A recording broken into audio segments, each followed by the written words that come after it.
Good afternoon, evening, morning, whatever time it happens to be that you are watching this episode of Cellar Chats. My name is Chris. I'm here at Second Glass in the cellar, and good Lord, is it hot outside. It is sweltering, it is uncomfortable, it is humid, it is gross, you name it. That's what's happening outside today, this week. It's really hot here in Wilmington.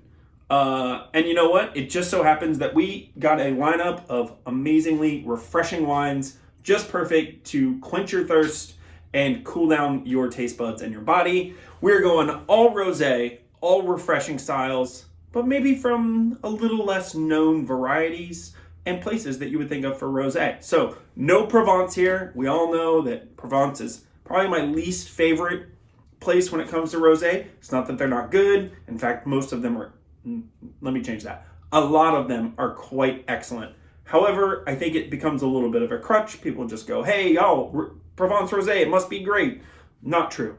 Plenty of bad wine everywhere, and that includes Provence. But today, we are kind of spanning across the globe. We're going to start out in Austria, of all places, with a little rosé from Pratsch, from 100% Zweigelt, which will be super fun. I'm happy to get into that. We're going to go into a fan favorite of mine, of, the owners here at Second Glass, Arnot-Roberts, their California Rosé, primarily Touriga Nacional. We'll get into a little bit more about that in a little bit. And then we're going to end in the Loire Valley with Domaine de Hauts Baigneux. And this is their mostly Grolleau Rosé La Surprise. Super excited about that. So, one thing that's worth noting, let me see if I can hold these all up. Generally, when we do an all rosé tasting, hopefully this shows, we like to have like different colors, different transparencies, just to showcase different styles of rosé. Now, for me, you can kind of see this is pretty much salmon-y color. Arnaud, a little lighter, but again, on that onion skin, salmon color. And the Baigneux, a little more rubiness to it, but again, very light, very delicate in color. What we're doing today is showcasing what I consider the kind of breadth of the lighter styles. So generally speaking, people see rosés and they go, it has to have that light particular color, which all of these have, and that's the best kind of rosé. Well, that's really a personal preference. I don't know if it's the best. I prefer rosés with a little color, but generally speaking, what you can say about these is that they tend to be more on the refreshing side. They have more high acid, a lot of minerality, crispness. They're perfect for sitting outside. A lot of times they're great on their own. They're good with lighter dishes, but they're not really, for me, generally speaking. Again, I'm putting a blanket statement on something that doesn't need a blanket statement.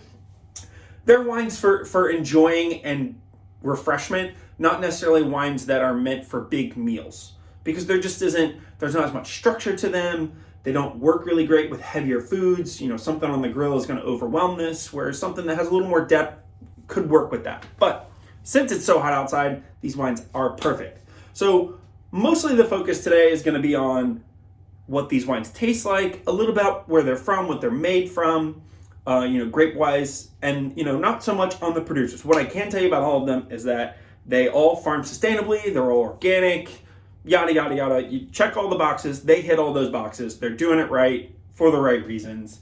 But they're just from fun varieties. So let's get going, because like I said, it is hot and I need a refreshing beverage.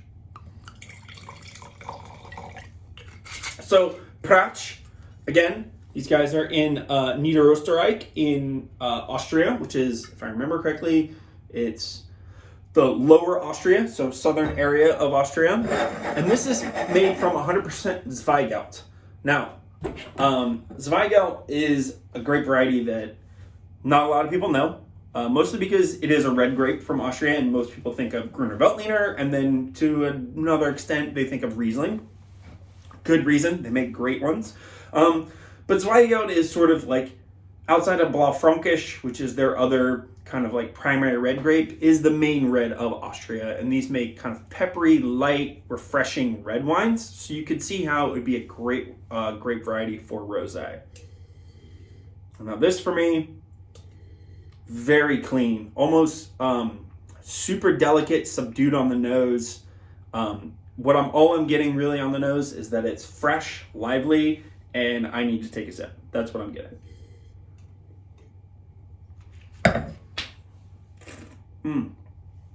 Yeah. Oh, that is everything I need on a day like today. Coming in at a whole 11.5% alcohol. That is like, I'm going to give you this descriptor. And it's going to sound like, why would I buy that? That doesn't make any sense because there's not much there. But it is exactly what I think people love about this style of wine. Is it is like a refreshing, cold glass of water that has wine notes of like strawberry and lemon and citrus and a little herbs. But it's all so delicate and so clean that it doesn't, in the best way possible, it just feels super refreshing. Wow, that's really good. Again, I think it's like 95 degrees outside with 1,000% humidity. There's almost nothing more refreshing than this wine right here today. Hopefully the same goes for you when you taste it. But if you're sitting outside, or if you're not sitting outside, this is going to quench your thirst and whet your appetite. It's making me hungry. It makes my mouth water, which is all that fresh acidity and cleanliness. It is so, so good. I think people are going to love that. I know I'm going to love the next two, but I hadn't had this one in a while. Actually, I'm not entirely sure I've ever had their Rosé. I've had some of their other wines. All right, but again, that was Pratsch from Austria. Let's get into wine number 2. Full disclosure, I'm relatively certain Second Glass has the last 12 bottles of this wine in the state. This wine got released, I'm going to say maybe 2 or 3 months ago. We did it on a featured flight already. She brought in a couple of cases. Again, this is Arnot-Roberts. I mean, look at that. If that doesn't scream summertime, I don't know what does. This is their Rosé. Possibly one of the best vintages of their Rosé I've ever had. The wine is exceptional. But again, I haven't had it in a while. So let's see how it's doing today.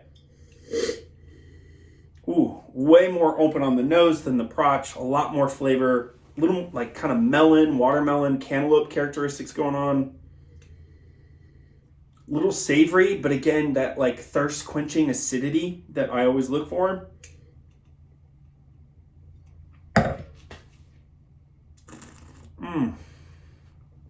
Wow.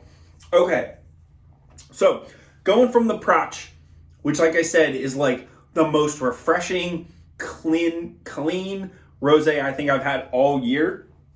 It just hits all of the like notes that I want without being boring. What I described kind of sounds like it might be boring. It's not. It's so delicious in the best way.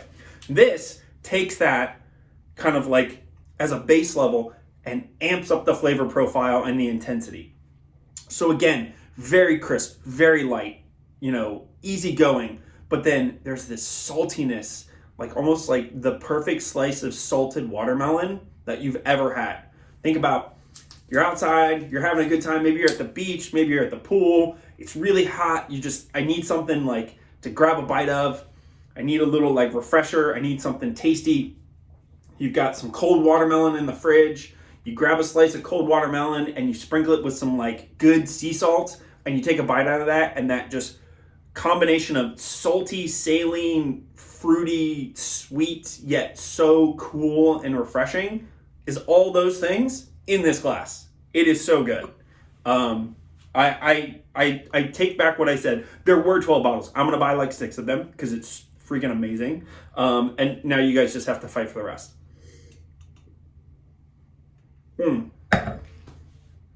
Oh my goodness, yes. I mean, that is just so, wow. I'm sorry. I'm blown away at the salinity in this wine. I know I've mentioned saltiness and saline before. I talked about it. Sometimes it's very delicate. Sometimes it's a little more, a little more intense. This is the perfect amount of like mineral, electricity, saline, along with that like crunchy watermelon, white raspberry fruit. So good.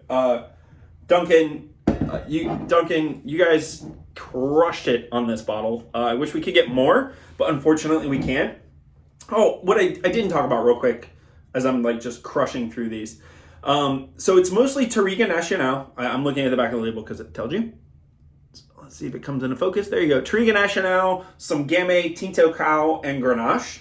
So sort of like a Portuguese, French, Spanish mashup of grapes. Grown, I think, comes from 4 different vineyards in Northern California. But this one, I mean, it is a collection of grapes that really don't sound like they would make sense together. But when done in this wine, it is so very good. I can't say enough about it. I think it's 10 times better than it was when we tasted it when we got it about 2 or 3 months ago, which can tell you a lot. It's something that I really love about Rosé is that when they get released, sure, most of them are pretty delicious upon release, but give them 3 to 6 months, maybe 12 months, and they get better and better.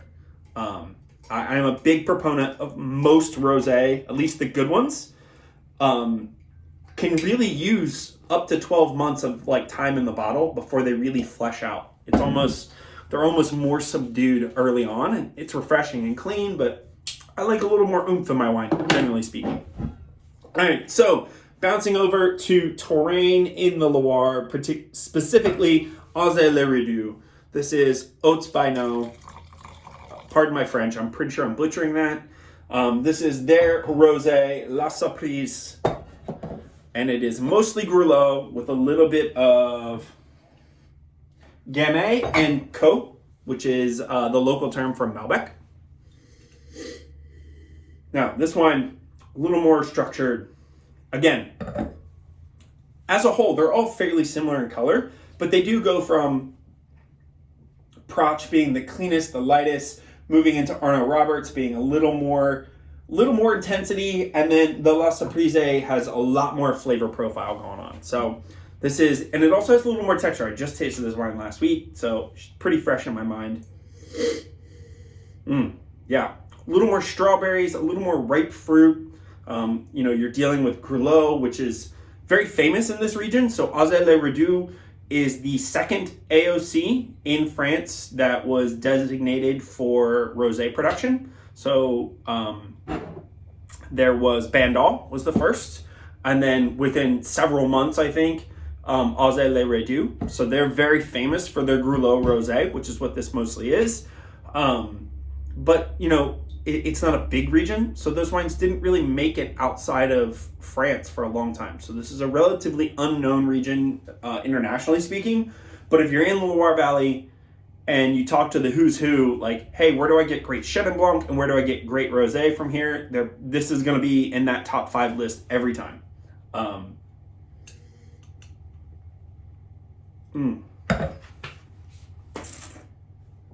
Yeah, again, more depth, more flavor. You get a little more like ripe red raspberry, that kind of tartness. Again, strawberries, a little bit of saline, but after the Arnot-Roberts, it's really hard to dictate where that saline like cutoff is because that was just so perfectly salty. This wine's excellent. These are so good. And to be honest, I don't know if we could have picked a better lineup for a week where it's 90 degrees and 100,000% freaking humidity outside. So let's do a quick wrap up. This week, all rosé, and it's not just Provence. Let me tell you what. So Pratsch from Niederösterreich, 100% Zweigelt rosé from Austria. Arnot-Roberts, primarily Touriga Nacional rosé from California. So good. I can't get over how good that was.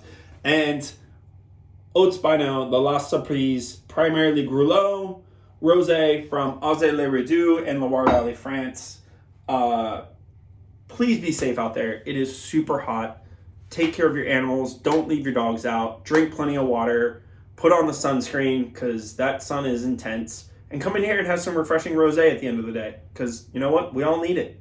Until next week,